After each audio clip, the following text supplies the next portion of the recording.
बेटा कालू, अब तू बड़ा हो गया है तो मैं चाहती हूँ कि तू शादी कर ले और तेरी शादी करने के बाद घर में बहू आएगी, घर में बच्चे होंगे तो घर में और भी मन लगेगा। मेरा बहुत मन करता है कि मैं तेरे बेटे को अपनी गोद में खिलाऊं।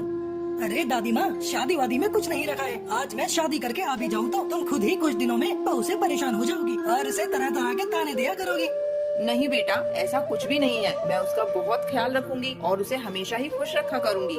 तक आप लोग हमारे इस वीडियो को लाइक और अगर आपने हमारे चैनल को सब्सक्राइब नहीं किया है तो जल्दी से सब्सक्राइब कर लें और कमेंट सेक्शन में जरूर बताएं कि आपको हमारी ये कहानी कैसी लगी। ठीक है दादी माँ, जब तुम कहती हो तो मैं शादी कर लेता हूँ।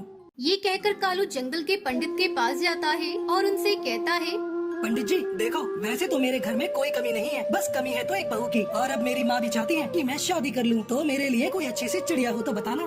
बेटा तू देख कैसे तेरी चटमंगनी पट ब्याह करवाता हूँ। फिर कालू और टुनटुनी की शादी हो जाती है। कुछ दिनों बाद टुनटुनी बहू, अब तू अपना ध्यान रखा कर, अब काम वाम पर ज्यादा ध्यान मत दिया कर। अरे दादी माँ, आप परेशान मत होइए, मैं अपने अंडे का ध्यान अच्छे से रखूंगी। देख बहू, मेरे पोते को कोई भी परेशानी नहीं होनी चाहिए। मैं चाहती हूँ तू एक बेटे को जन्म दे और मैं उसे अपने हाथों से खिलाऊं।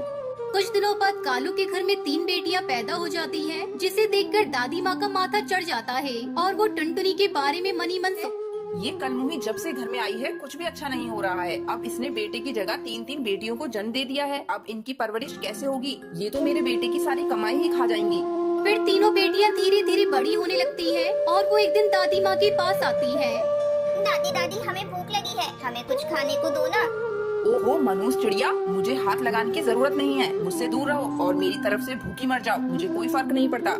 दादी, आप हमसे प्यार क्यों नहीं करती हो? हम तो आपसे बहुत प्यार करते हैं। मैंने तेरी माँ से कहा था मुझे लड़का देने, जन्मी तो 3-3 बेटियाँ।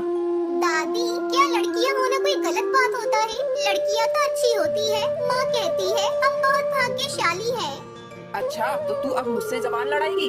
फिर बुढ़िया उसे पीटने लगती है। तभी टुनटुनी वहाँ पर आ जाती है। माँ जी, ये आप क्या कर रही हो? बच्चियों पर कौन हाथ उठाता है? ये बहुत गलत बात है माँ जी। बेटी तो ईश्वर का वरदान होती है। तभी बुढ़िया तिल मिलाते हुए बोलती है, तू मेरे बीच में मत बोल, मुझे तू बिल्कुल अच्छी नहीं लगती और ना ही तेरी ये बच्चियाँ अच्छी लगती हैं।